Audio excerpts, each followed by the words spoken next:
वर्धापन दिन सोहळा दुपारी 2 ते संध्याकाळी 6 वाजता सत्कर्म बालकाश्रम बदलापूर येथे भारत गौरव पुरस्कार 2026 पुरस्कार वितरण करून धूमधडाक्यात साजरा झाला।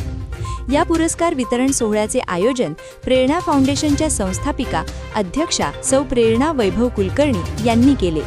यांना मान्य श्री संजीव जैन इंटिग्रेवॉन कंपनी चीफ इन्फॉर्मेशन ऑफिसर मान्य पुरस्कार वितरण सोहळा पार पडला। या कार्यक्रमात मान्य श्री अविनाश म्हात्रे सर यांचे जुनी नाणी संग्रह हा पुस्तक प्रकाशन सोहळाही पार पडला। तसेच 26 एप्रिल हा प्रेरणा नाट्यमंडळ माध्यमातून प्रेरणा वैभव कुलकर्णी यांच्या प्रत्येक क्षेत्रात कार्यरत आहे।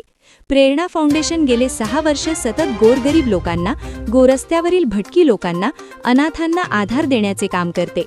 अनेक आदिवासी पाडे सुधारणे, आदिवासी गावाला रस्ता, वीज, पाणी व लाईट याची सोय, नद्या, चौकाटी, एसटी डेपो, रेल्वे स्टेशन, रस्ते, ठिकठिकाणी स्वच्छता अभियान राबविणे, अनेक अनाथालय, वृद्धाश्रम, अनाथ रस्त्यावरील भटकी मुले यांना सहारा व सहकार्य देण्याचे काम करते।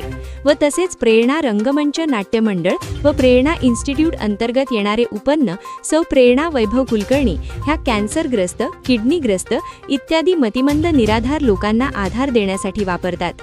सत्कर्म आश्रमचे अध्यक्ष नामदेव पेशणे व आश्रम कमिटीची उपस्थिती होती। या कार्यक्रमाला फाउंडेशनचे सचिव वैभव कुलकर्णी, खजिनदार कु रोहन गावकर, माननीय शैलेश सणस, श्री हर्षल शिंदे, सौ उर्मिला चौधरी, श्री मंगेश सावंत यांचे विशेष सहकार्य लाभले। प्रेरणा फाउंडेशनच्या संस्थापिका माननीय प्रेरणा कुलकर्णी